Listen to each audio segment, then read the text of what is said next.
Hello दोस्तों, आज हम पढ़ेंगे HTML स्क्रिप्ट टैग्स के बारे में। तो मैंने वो फाइल ओपन कर लिया है जो हमने पिछले ट्यूटोरियल में बनाई थी। तो सबसे पहले मैं इसको सेव करके दिखाता हूँ। जो हमने इसमें एक हेडिंग दी हुई है और एक पैराग्राफ लिखा हुआ है, ये देखें। अब हम इसके अंदर अपना स्क्रिप्ट टैग्स लगाएंगे। स्क्रिप्ट टैग्स को आप हेड टैग्स में भी लगा सकते हैं और बॉडी टैग्स में भी लगा सकते हैं। हेड टैग्स में लगाएंगे तो इसका रिजल्ट हमें पहले शो होगा, और बॉडी टैग्स में लगाएंगे तो हमें इसका रिजल्ट बाद में शो होगा। तो मैं यहाँ पे अपना लगा लेता हूँ स्क्रिप्ट टैग।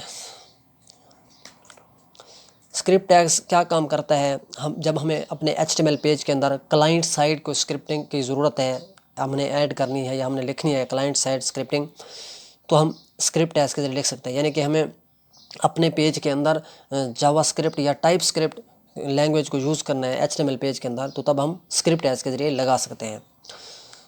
तो इसका एक एट्रीब्यूट्स है टाइप। टाइप एट्रीब्यूट्स हम क्यों लगाते हैं, इसमें हम ये लिखते हैं कि जब हम लैंग्वेज इसमें यूज़ करने वाले हैं, यूज स्क्रिप्टिंग इसमें लिखने वाले हैं, वो किस टाइप की स्क्रिप्टिंग है। तो जावास्क्रिप्ट लिखेंगे तो लिखेंगे टेक्स्ट/जावास्क्रिप्ट। अगर हम टाइप स्क्रिप्ट लैंग्वेज को यूज़ करेंगे तो लिखेंगे टेक्स्ट/टाइप स्क्रिप्ट। तो मैं इसमें जावास्क्रिप्ट लिखने वाला हूँ, तो मैं लिखूँगा इसमें टेक्स्ट/जावास्क्रिप्ट। ठीक है। तो अब हम एक छोटा सा कोड लिख लेते हैं अपना जावास्क्रिप्ट का। तो मैं लिखता हूँ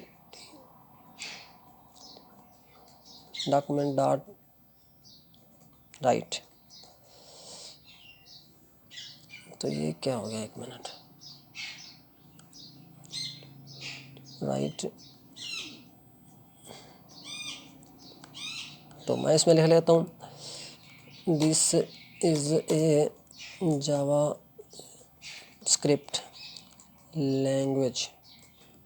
ठीक है। तो यहाँ पे हम लगा लेंगे इसका स्लैश, इसको हम ख़त्म कर देते हैं।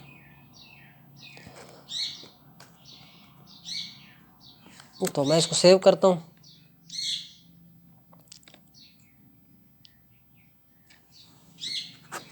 तो ये देखिए, छोटी सी हमने एक स्क्रिप्टिंग लिखी है जावास्क्रिप्ट की, तो वो हमारी हेड टैग्स में आ रही है ऊपर ही। ठीक है। तो हमारे यहाँ पे आ रही है। तो अब हम अगर हमें इसको बॉडी टैग्स में लिखूँ तो बॉडी टैग्स में भी लिख सकते हैं। मैं यहाँ से इसको करूँगा कट, यहाँ पे आके बॉडी टैग्स में लगा लेंगे इसको। ठीक है। अब मैं सेव करता हूँ।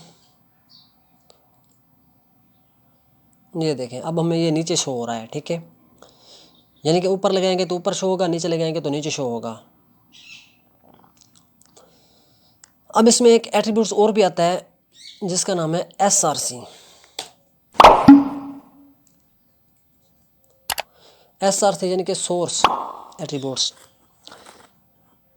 इसका हम क्यों यूज़ करते हैं, जब हमें अपने HTML पेज के अंदर बहुत सारा डाटा लिखा हो, यानी हमारा HTML का जो पेज है वो बड़ा हो, हम चाहते हैं कि हम एक एक्सटर्नल फाइल, अलग से फाइल बना के उसमें स्क्रिप्टिंग यूज़ कर सकें, इसमें ऐड कर सकें जावास्क्रिप्ट, इसमें यूज़ कर सकें, एक अलग जावास्क्रिप्ट की फ़ाइल बनाएं और इस अपने HTML में ऐड कर सकें उसको। तो हम SRC टैग्स के ज़रिए, SRC एट्रीब्यूट्स के ज़रिए हम उस फाइल को इसमें लगा सकते हैं, ऐड कर सकते हैं।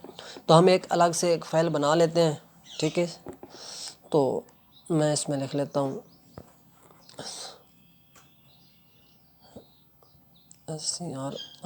script.js।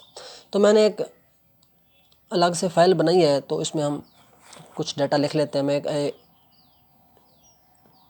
एक अलर्ट बॉक्स लिख लेता हूँ।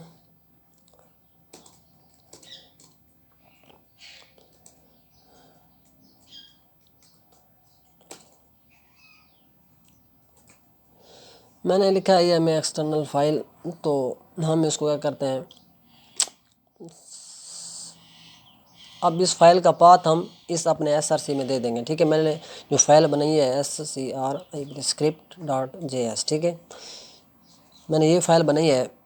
अब हमारा ये कोड शो होगा, जो हमने इस फाइल के अंदर जो कोड लिखा है, अलर्ट बॉक्स हमारा ओपन होगा, उसमें जो लिखा है वही हमारा शो होगा।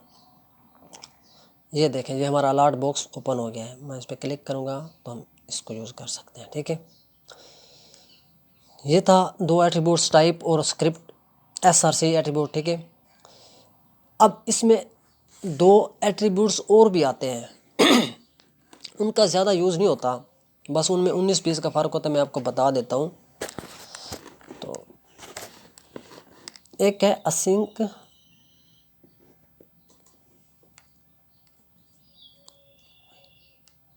NC, async attributes.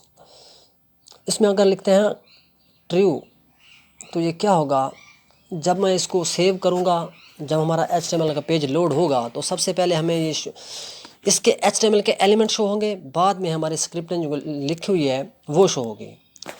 तो इसके बाद एक और एट्रीब्यूट है डिफ़र।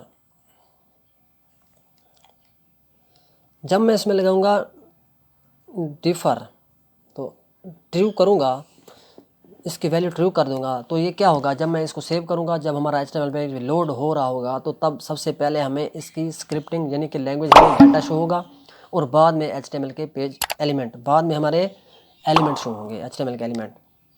तो ये इस तरह काम करता है। तो तब तक के लिए इतना ही। Thank you, take care, bye bye.